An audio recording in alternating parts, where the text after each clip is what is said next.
저는 부모님들에게 늘 말씀드린 게 초등학교 때 사고력 문제집 풀어야 되냐? 라는 질문 진짜 많이 받잖아요. 오, 네, 맞아요. 저 맨날 그래. 어머님, 사고력을 길러주는 문제집은 세상 어디에도 없어요. 사고력은 사고를 해야만 늘어요. 그 사고할 수 있는 가장 큰 힘이 뭐예요? 탐구노트 쓰는 거예요. 그러니까 제발 탐구노트 시간에 아까워하지 마세요. 안녕하세요, 대치동 캐슬입니다. 오늘 저 옆에는요, 실제로 학생들에게 수학 동화를 알려주시고 다른 길을 가고 계시는 원장님을 모셨습니다. 안녕하세요. 안녕하세요. 간단히 자기소개를 부탁드릴게요. 네. 저는 현재 대치 메스몽에서 아이들을 가르치고 있는 이혜준 원장입니다. 제가 실은 요청을 해서 이제 모시게 되었는데요. 이 분께서 내신 책이요, 수학 진짜 잘하는 아이는 읽고 씁니다입니다.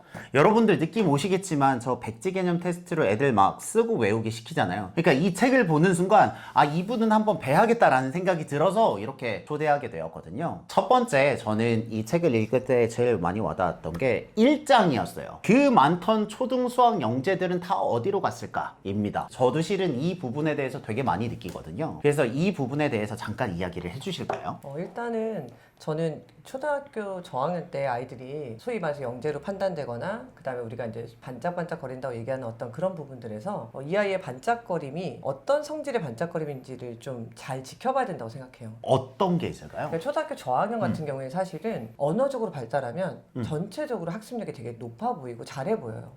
그러니까 수학 능력이 높지 않아도 언어 자체를 잘하면 이 선생님이 말씀하시는 내용을 잘 이해하고 가능하기 때문에 잘해 보인다는 거죠. 그리고 평가 자체도 초등학교 1학년, 2학년, 3학년까지는 언어적인 평가가 되게 많아요. 수학 문제. 이제 저희 대치동 어머님들 가장 많이 치시는 성대경시 문제만 해도 초등학교 1학년, 2학년 문제를 이렇게 보고 있으면 이게 국어 문제야, 수학 문제야? 그런 거 이런 있죠. 거 되게 많으세요. 맞아요. 그래서 솔직히 말씀드리면 가르치는 저희 입장에서는 이 아이가 굉장히 수학적으로 좀 영재 같은데 막상 그런 유형의 평가에서는 점수가 그닥 높지 않고, 반대로 이 아이는 저희가 봤을 때는 수학적인 반짝거림보다는 언어적인 이해력이 참 좋다라고 하면 이러한 부분에서 좀 점수가 더 고득점이 나오거나 이러면 부모님들이 사실 저학년 때 아이들 보시면서 되게 많은 꿈을 키우시잖아요. 그렇죠. 그러면서 그죠. 이제 그렇게 보이는 거죠. 이 아이 정말, 왜냐면 이름 자체가 수학 경시대인데 상을 그쵸. 높은 걸 받으니까 이 아이가 수학적으로 굉장히 영재인가? 이런 부분이니까 그렇게 더 키워주고 싶으신 거고. 근데 물론 저희도 영재라는 게 꼭 타고난 이런 것만 있는 게 아니라 만들어질 수 있다고 생각하고 충분히 그 노력에 의해서 바뀔 수 있다고 생각하는 부분도 있지만, 아까 말씀드렸던 것처럼 저학년 때는 부모님의 영향권 안에 굉장히 많고 언어적인 부분이 빨리 발달할수록 말씀드렸던 것처럼 전체적인 학습력이 높아서 잘하는 것처럼 또는 잘할 것처럼 또는 앞으로 모든 게 좀 탄탄대로일 것처럼 생각하시는 어떤 그런 반짝거림들, 이런 것들이 저는 좀 있다고 생각해요. 이게 우리 아이가 수학을 잘해서 점수가 높은 그렇죠, 건지 그렇죠. 언어를 맞아요. 잘해서 점수가 높은 건지 맞아요. 구분하기 되게 어려운데 이걸 어떻게 확인하세요? 이게 정말 원장님도 아시겠지만 아이를 가르쳐본 사람의 필이거든요. 그러니까 저희 20년의 노하우, 제가 이제 초등학교 아이들 대상으로 초중고 과정을 가르치는 지 한 20년 됐거든요. 그러다 보니까 이제 저희 같은 전문가들이 보면 이 아이가 지금 수학적 이 능력과 캐파가 좋아서 뭔가 평가가 잘 나오고 있는가, 언어적인 부분이 조금 더 많은가. 물론 이거를 되게 섣불리 얘기하거나 판단하거나 이러지는 않는데 저희만의 이 속의 느낌들은 조금 그런 부분이 걱정되기도 하고, 아니면 이 아이는 지금 좀 저평가받고 있지만 분명히 학년이 올라갈수록 조금 더 수적인 부분이 강해지거나 기하적인 부분이 강해지는 어떤 평가에 가면 조금 더 두각을 나타낼 거라는 기대를 갖는데, 오히려 부모님은 아니라고, 얘 진짜 수학 그죠? 잘하면은 맞아요. 그럴 때 많아요. 그럴 때 많아요. 특히 이제 어머니 보신 남자 아이들은 덜 떨어진 애 같거든요. 약간 모자라는 애가 맨날 필통 두고 다니고 뭐 네, 그쵸, 자기 그쵸, 신발 주머니 그쵸, 학교에 그쵸. 두고 다니는데 얘가 영재라고요? 막 이제 부모님들이 그렇게 생각하시는데 저희가 봤을 때는 그런 생활적인 부분에 보이는 게 아니니까, 저희는 수학이나 수적인 걸 많이 보게 되니까. 그래서 앞으로 장기적 비전을 갖고 대화를 해드리는데 어머님은 당장에 어떤 현실에서 맞아요. 절대 아니에요 선생님, 너무 과대평가하시는 거예요 라고 얘기하시기도 하고, 반대로 저희가 봤을 때는 조금 과대평가되어 있는 아이인데 부모님은 되게 큰 기대를 갖고 얘기하시는데, 근데 그 아이 얼굴 표정이나 눈빛을 보면 그런 느낌이 아닌 거죠. 학년이 올라갈수록 점점 이게 지금 버거운 거죠. 지금 공부는 주변에 좀 만들어준 공부 같은 느낌? 이럴 때 되게 안타깝죠. 근데 그렇게 막 날개 달고 계신 분한테 그 날개를 꺾는 어떤 말을 하는 게 조심스럽죠. 조심스럽잖아요. 그리고 아이들이라는 건 원장님도 그러시지만 얼마나 많은 게 어른들의 평가나 상황에 따라 바뀔 수 있는 존재잖아요. 그렇죠. 뭔가 속단하기는 좀 위험하고, 그럼요. 그런데 우리가 내부적으로 볼 때는 그 두 개 사이가 아이가 약간 차이가 있고. 그렇죠. 그래서 오히려 저는 그 부분이 약해질 거니까 뭘 보완해주고 좀 말을 하고 싶은데 부모님 보시기엔 지금 너무 잘하고 있는 우리 아이가 뭐가 부족하다고 막 이런 부분을 느끼실 때도 있어요. 그럼 질문. 실제로 이 학생이 수학적인 재능이 있는 것 같다라는 판단은 어떤 근거로 대충 평가를 하세요? 그러니까 저희 같은 경우에 특히나 아이가 학원에 와서 수업을 들을 때 동화 수업만 듣거나 교과 수업만 듣는 게 아니라 교과란 말은 3학년 이상에서 이제 발생하는 거니까 저학년 때는 문제 해결 전략 문제집 네. 푼단 말이에요. 그럼 이 두 개가 굉장히 다른 양상의 공부예요. 문제 해결이라는 건 파고해서 끝까지 이게 단계를 밟아서 밑으로 내려가 줘야 되니까 그러다 보니까 저희 학원에 오는 많은 아이들이 두 수업 다 좋아하는 경우도 물론 감사하지만 있지만 대부분의 경우는 둘 중에 하나만 그렇죠. 좋아하는 거예요. 쏠려요. 그러니까 나는 막 선생님하고 대화하고 토론하고 막 옆에서 이런저런 주변 지식 같이 배우면서 공부하는 동화가 너무 재밌어요. 저는 그런 거 싫고요. 그냥 혼자 막 문제 풀면서 밑으로 파고 들어가고 싶어요 하는 약간 양상이 달라지거든요. 그런데 어떤 아이들이 시간이 지나면서 평가를 받아볼 때 저희가 동화에서 평가한 동화 선생님이 평가한 어떤 잠재력들이 나중에 훨씬 더 실현화되는 게 많았어요. 그러니까 제가 오케이. 이 수업에 대해서 아까 원장님 하신 질문에서 어떤 판단 근거냐라고 하시면 당장 어떤 교과적인 부분은 솔직히 말씀드리면 지식으로 덮여있는 경우가 너무 많은 거예요. 그쵸. 그냥 미리 알았으니까 점수가 높아. 네, 그리고 이 아이가 말씀드렸던 것처럼 죄송하지만 뭔가 훈련을 받았거나 최근에 이 비슷한 문제 풀어봤거나 풀었어. 하면 또 잘 맞추는 것도 있어서 이게 약간 덮여져 있어서 정확한 판단이 아니라는 느낌이 드는 순간이 있을 때도 있거든요. 근데 동화는 굉장히 생각보다 정직해요. 왜냐하면 굉장히 선생님이 아이의 어떤 질문이나 얘기를 듣고 그냥 알았어 하고 끝나지 않고 역으로 질문을 한다거나 그 다음에 이 아이의 뭔가를 갖고 다른 친구가 질문하는 거 갖고 이 아이가 순발력 갖고 생각을 해내야 된다거나 아니면 새로운 내용 갖고 조합을 해줘야 되거든요. 그러니까 저는 공부하는 데 있어서 정말 중요한 건 지식의 문제가 아니라고 생각해요. 지식은 학년이 지나면 생각보다 많이 쌓이고요. 우리 그죠. 배우면 늘죠. 아이들도 생각보다 지식이 쌓이면 다 비슷해지는 어떤 순간이 있잖아요. 근데 저는 근본적으로 아까 말씀드렸던 것처럼 지식이 작았어도 상황에 맞게끔 자기가 그걸 개편하거나 새로 생각해내거나 창조하는 능력이 되게 중요하다고 생각해요. 네, 그래서 저희 아이들 중에 어머님들이 제일 많이 하시는 말씀이 선생님 얘가 일주일 내내 탐구 노트만 쓰고 있어요. 말려야 되지 않나요?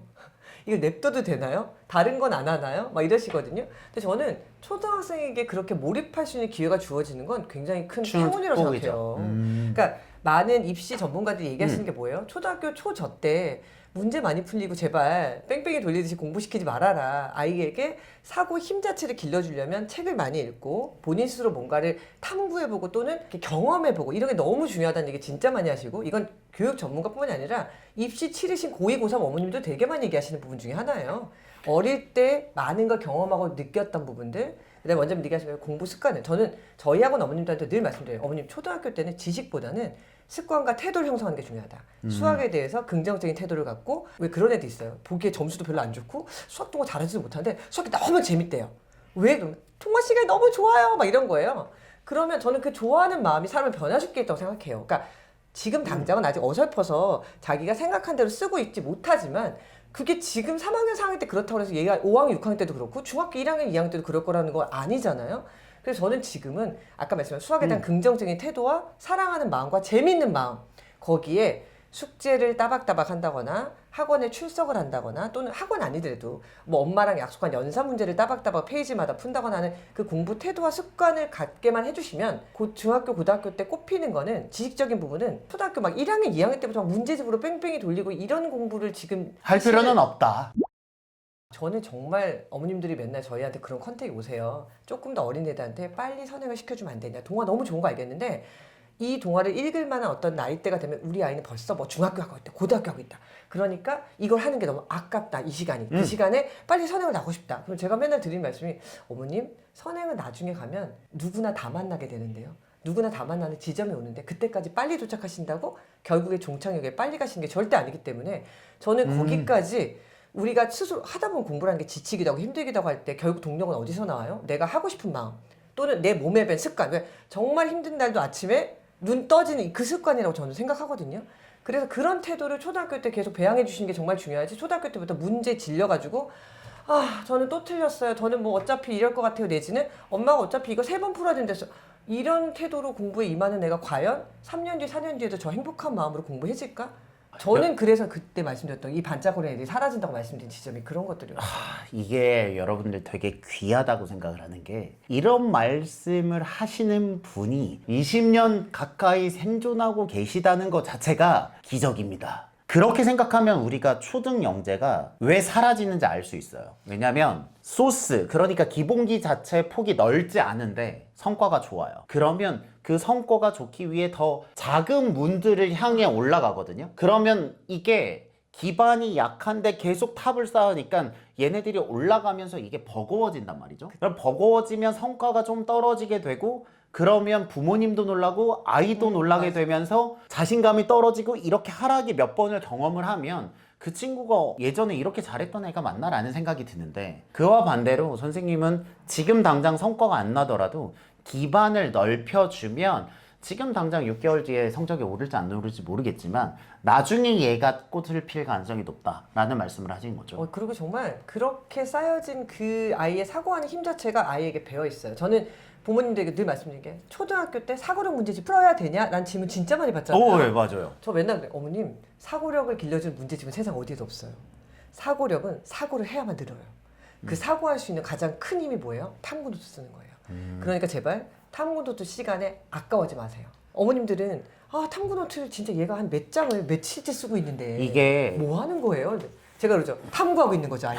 보여드리기만 알겠지만 제가 이미지로 보여드릴게요. 이게 탐구 노트가 진짜 저희 그 백지 개념 테스트처럼 아이들이 이렇게 탐구한 노트를 붙여가지고 결과물을 만드는 거예요. 근데 여기는 저 이거 광고 아닙니다. 이거 광고비를 받은 것도 아니고 제가 그냥 마음에 들어서 초청을 한 건데, 이런 교재들을, 수학 동화 교재들을 다 만들었어요. 여기가 출판사가 있거든요. 그러니까 기존에 있는 방법 중에서 수학 동화와 탐구 노트를 하는 게 학생들의 수학 실력 향상에 본질적으로 도움이 될 것 같아요 라는 생각을 하면, 그거에 맞춰서 탐구 노트 템플릿도 나와야 되고요, 수학 자료집들 다 만들어야 되고요, 수학 동화 교재들도 다 만들어야 되는데, 이분들이 이 일을 깎게물고 이게 10몇 년 동안 이 모든 교재를 다 만든 거예요. 근데 저는 이곳이 본인들이 생각할 때 이렇게 공부하는 게 학생들에게 도움이 된다라는 확신을 갖고 있기 때문에 이 작업에 필요한 모든 교구들을 다 만들었다는데, 교구와 교재를, 그 부분에서 실은 감동을 했고요. 뭔가 어떤 교재를 꼭 풀려야만 하고, 우리 애가 이 교재를 안 풀어서 이런 걸 못하나 봐요, 뭐 이런 생각은 하지 마시라고 많이 말씀을 드려요. 초등학교 때 너무 그렇게 기본 풀리시고 응용 풀리시고 심화 풀리시고 모든 교재를 다 풀려야 되고, 뭐 치읓 교재를 또 풀어야 되고, 대치동 같은 경우는 그런 것들이 있잖아요. 꼭 그런 게 코스웍으로 짜여진 것처럼 판에 박힌 듯이 누군가의 어떤 커리를 꼭 따라가실 필요는 저는 없다고 생각하고, 정말 부모님들에게 되게 힘든 말씀이긴 하지만, 그래서 우리 아이를 정말 잘 봐줄 선생님을 만나야 되고, 또는 내가 우리 아이를 객관적으로 보면서 아이에게 맞는 길을 정말 잘 찾아주시는 게 정말 중요하다고 생각해요. 사실은 저희 학원 이 교재나 저희 학원 이 프로그램이 모든 애들 다 안 맞을 수도 있어요. 그렇죠. 수학 동안 너무 그럼요, 싫은 애들 있더라고요. 그럼 어떻게? 우리 생각에는 이 재밌는 게 왜 싫은데 걔는 싫대요. 걔는 누군가 자꾸 자기에게 질문하고, 넌 어떻게 생각해가 세상에서 너무 듣기 싫다는 거예요. 자기는 그냥 공식 알려주고 풀라고 해서 문제 풀고 동그라미 치고 고쳐요? 이게 자기 마음 편한데 왜 자꾸 선생님이나 엄마가 질문하냐는 거예요. 그런 아이를 데리고 우리가 탓할 수 없다고 생각해요. 그런 그렇죠. 아이는 저는 일상생활에부터 하나하나 질문하는 습관, 그러니까 물론 나이가 너무 많이 들거나 습관이 많이 어쩔 수 들어지면 없지만, 좀 더 어리다면 말랑말랑하게 만들어주는 것, 그 다음에 한 장을 써도 칭찬해주는 부모님, 이런 게 정말 아이를 바꾸게 한다고 저는 생각하거든요. 질문하고 쓰고 자기의 생각을 말해서 글을 쓰는 연습은 문해력과 결합이 되면 모든 과목의 근간이 되기 때문에, 혹시나 어려워하더라도 더 낮은 수준의 단계로 연습을 하면 도움이 된다. 그렇죠. 라는 말씀을 그래서 하는 거죠. 부모님들 중에는 우리 애가 어느 정도까지 끝냈으니까 자기는 그 다음 등급을 시작하고 싶다고 막 저희가 짜드린 어떤 반보다 다른 반들을 요구하시기도 하고 막 그런 경우도 그렇죠, 종종 그렇죠. 있어요. 근데 아이의 선행 속도를 봐주실 게 아니라, 이런 공부를 해보지 않은 아이나 해본 아이들, 그러니까 이런 부분의 차이들이 좀 있거든요. 그래서 저는 부모님들에게 아까 말씀드렸던 것처럼 뭔가 이게 모두의 만병통치약은 될 수 없겠지만 많은 아이들에게 출발점이 돼서 하나하나 깨쳐나갈 수 있는데, 부모님이 책을 안 좋아하신 경우에는 되게 못 믿어하실 경우들이 많으세요. 내가 그 효과를 보기 어렵다는 게 아니라 모르니까. 그쵸. 그러니까 모르는 걸 자식에게 성적과 바로 직결되지 않을 수 있는 액티비티를 넣는 것 자체가 조금 리스크가 있을 수는 있죠. 그나마 그래도 감사한 게, 저는 대치동 학부모님들의 어떤 평균적인 어떤 지식의 능력이나 직업적인 높죠. 부분이나 이럴 때 본인들이 책을 되게 좋아하셨어요. 대부분은. 그리고 본인들이 누가 시키지 않아도 좋아하는 책을 막 파고들면서 본인이 노력했던 어떤 시간들, 에너지들이 있거든요. 그래서 보통은 책에 대해서 소신이 있으신데 뭐가 그런 걸림돌이라고 하면 주변에 이렇게 조급하게 구는 주변 사람들이 주변 사람들의 평가가. 그 다음에 시간 문제인 거예요. 그러니까 이게 지금 당장 시야를 되게 좁게 만드는 시간들이 나를 되게 힘들게 만들어요. 그러니까 아까 말씀드렸던 3, 4년만 지나면 달리 보일 수 있는 어떤 게 지금 하는 동안은 이렇게 하면서 이 시간을 투자하는 게 내가 과연 잘하는 걸까?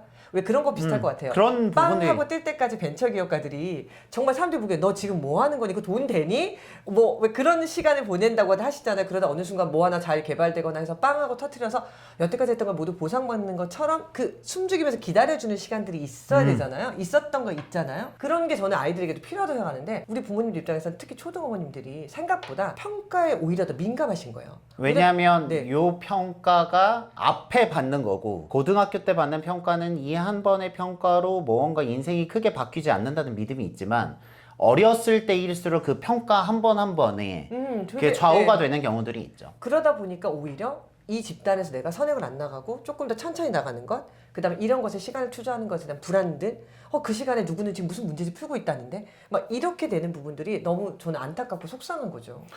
이게 맥락은 좀 다르지만 저는 그 단원 평가를 이제 학생들 보잖아요. 네. 단원 평가에 대한 피드백을 그렇게 빡세게 하지 않아요. 이게 무슨 말이냐면 이게 원장님하고 저하고 비슷하다고 생각을 하는 건 기본 템플릿의 그 사이즈를 키워야 된다라는 면에서 비슷한 거예요. 저는 근데 그게 습관이라고 생각합니다.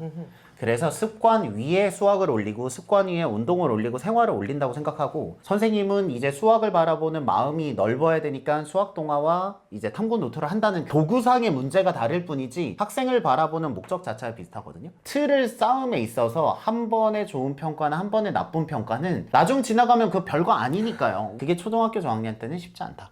네, 그리고 이제 뭐 영재고시라든지 K모라든지 이런 어떤 목적을 향해 달려가시는 부모님들 같은 경우에도 그 부분들이 되게 더 와닿는 압박이 거죠. 있으신 거예요. 왜냐하면 조금 더 어릴 때부터 어떤 경쟁 시스템에 많이 노출돼야 되는 부분이 있는 것 같으니까. 근데 저희 어머님들 중에 저희 졸업생 어머님들 중에 영재고 가고 그다음에 나중에 서울대 뭐 아니 뭐 여러 가지 이제 본인들이 원하는 길도 갔던 친구들의 부모님들이 얘기해 주시는 것 중에 또 뭐가 있냐면 너무 이 안에서 대치동아들만 보고 커서 몰랐지만 막상 나가서 큰 필드에서 보니까 정말 본인이 즐기고 좋아하는 우리 왜 맨날 그러잖아. 즐기는 사람 못 따라간다고 하는 것처럼 그런 영재들, 그런 천재 같은 친구들도 너무 많다는 거예요. 근데 오히려 초등학교 때는 매번 요 안에서 요 애들하고 경쟁하고 이 아이들하고 어떤 반이 짜지고 이 아이들하고 계속 선행을 나가다 보니까 이게 전부인 것만 같았던 시절이 있었다는 거죠. 근데 그럴 막상 수도 있죠. 중학교 넘어가고 중학교만에 또 여기서 계속 공부하니까 필드가 확 넓어지면서 진짜 내가 몰랐던 세상이 이렇게 많고 또는 거기서 공부한 애들이 오히려 이 아이들처럼 어렸을 때부터 훈련받은 걸로만 가지지 않는